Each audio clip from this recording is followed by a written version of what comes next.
Penyebab utama kecemasan yang saya alami yaitu berkaitan dengan tekanan akademik yang berlebihan dan juga ketidakseimbangan antara tuntutan studi dengan kemampuan mengelola diri.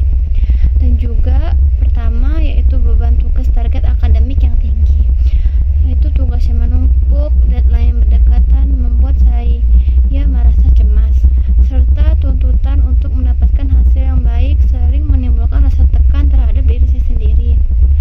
Ketika usaha yang saya lakukan itu belum maksimal dengan hasil yang saya raih, ketakutan dan juga kegagalan dengan ekspektasi yang tinggi, baik dari diri sendiri maupun keluarga.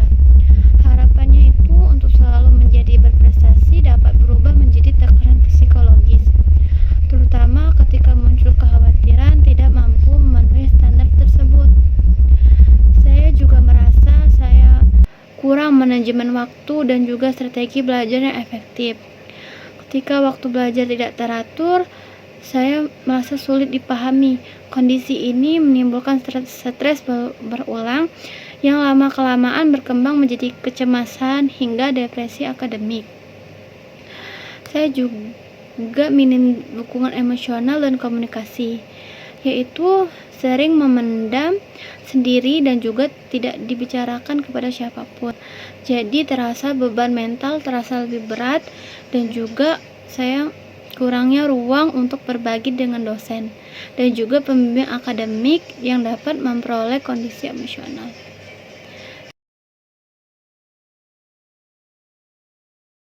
Dan juga tekanan akademik membuat saya sulit fokus di kelas. Saya mudah merasa lelah dan cemas, serta itu bisa menurunkan motivasi belajar saya. Akibatnya, pemahaman dan juga materi menjadi kurang optimal, dan penyelesaian tugas sering tertunda atau tidak maksimal karena rasa takut dan rasa kurang percaya diri saya. Saya merasa kecemasan ini membuat saya sulit fokus dan juga saya merasa tidak benar-benar memahami materi pelajaran yang diberikan kepada dosen. Saat tekanan meningkat, saya cenderung sulit fokus dan menunda pekerjaan tugas karena takut hasilnya tidak maksimal. Namun, mungkin saya mampu mengelola kecemasan itu dengan baik ketika saya terbiasa menghadapi tekanan akademik yang cukup berat. Ya, saya mengalami perubahan yaitu pola tidur dan juga makan dan juga aktivitas sehari-hari. Seperti pola tidur, ketika ada tugas yang waktunya dekatan dan juga deadline-nya itu sangat mepet, saya harus mengerjakannya tepat waktu.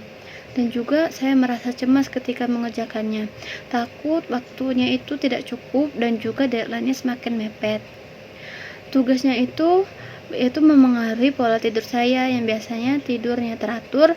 Ketika ada tugas mungkin bisa begadang dari sampai jam 12 atau sampai jam 1. Itu membuat saya merasa cemas dan cukup tertekan, apalagi melihat teman-teman yang sudah mengerjakan tugas. Itu membuat saya harus cepat-cepat mengerjakan tugas itu dengan selesai. Tetapi menurut saya itu ada sedikit motivasi, yaitu saya bisa menjadi lebih disiplin dan juga lebih menghargai waktu. Ketika makan juga saya mengalami perubahan, yaitu ketika menemui dosen ataupun tugas, saya ngerasa makan saya itu kadang saya lupa dan juga kadang tidak nafsu makan ketika belum selesai mengerjakan tugas. Itu membuat saya sedikit stres dan juga beban, karena menurut saya makan itu harus teratur. Tapi ketika saya mengalami kuliah ini yang sangat-sangat mendadak dan juga banyak tugas, situ memengaruhi pola tidur dan juga pola makan. Saya sedikit mengalami shock, yaitu ketika di SMA sangat berbeda. Tetapi kita memang harus beradaptasi dengan masa-masa kuliah ini.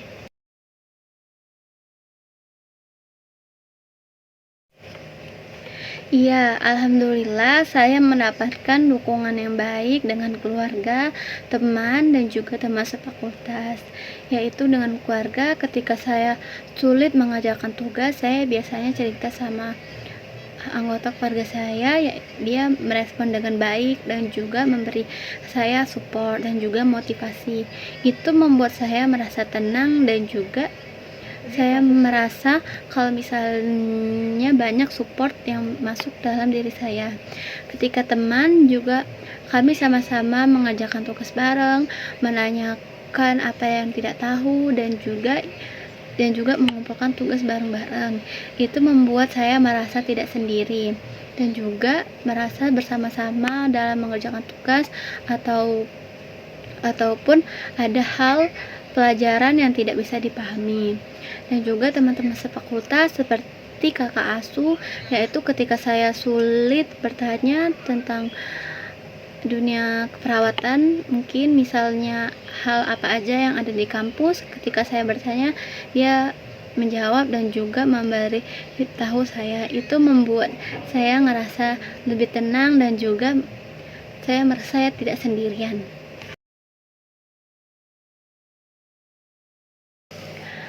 Ketika menghadapi tugas atau ujian dengan tenggat waktu yang ketat, saya merasakan adanya peningkatan tekanan akademik yang cukup besar. Tekanan tersebut umumnya memunculkan perasaan cemas dan khawatir saya, terutama jika terkait kemampuan saya dalam menyelesaikan tugas secara tepat waktu dengan hasil yang maksimal. Kecemasan ini seringkali dipengaruhi oleh tuntutan akademik yang tinggi, ekspektasi terhadap pencapaian nilai, serta keterbatasan waktu yang tersedia. Dalam kondisi tersebut, saya kerap mengalami kesulitan untuk mempertahankan konsentrasi secara optimal. Pikiran saya dipenuhi oleh rasa takut dan juga kegagalan dan kekhawatiran terhadap hasil akhir, dapat mengganggu fokus saat belajar maupun ketika mengerjakan tugas atau ujian. Selain itu, tekanan waktu juga dapat menimbulkan kelelahan mental yang berdampak pada menurunnya motivasi dan efektivitas dalam menyelesaikan pekerjaan akademik.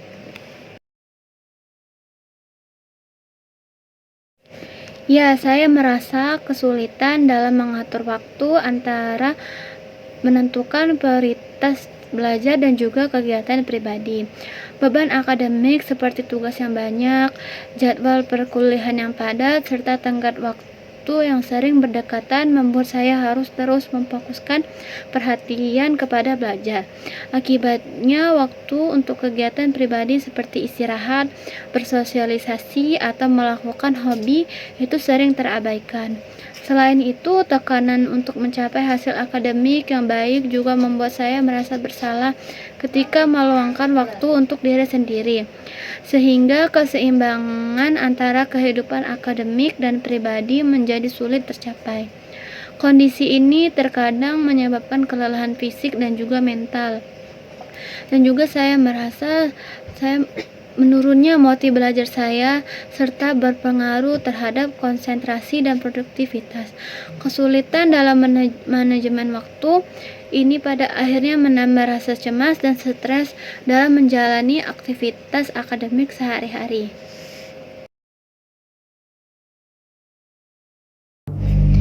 Iya, saya merasa cemas dan juga takut untuk bertanya kepada dosen maupun teman sekelas ketika mengalami kesulitan dalam memahami materi pelajaran. Perasaan khawatir ini dianggap kurang mampu atau takut pertanyaan saya ini dinilai sepele. Saya juga takut mendapatkan respon yang kurang menyenangkan, membuat saya memilih untuk diam. Selain itu, adanya perbandingan dengan teman yang terlihat lebih cepat, aktif, dan juga lebih memahami materi juga menambah rasa tidak percaya terhadap diri saya. Kecemasan ini membuat saya cenderung memendam kebingungan sendiri dan mencoba memahami materi secara mandiri. Meskipun hasilnya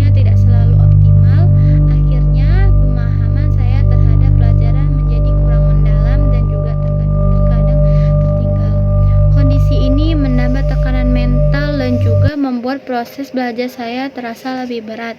Saya takut bertanya justru memperpanjang kesulitan yang saya alami. Tetapi saya belajar untuk aktif bertanya dan juga tidak takut terhadap pertanyaan yang saya ajukan kepada dosen. Dan juga saya harus berani dan juga bertanya kepada teman saya agar saya bisa memahami materi pelajaran yang diberi dosen lebih baik.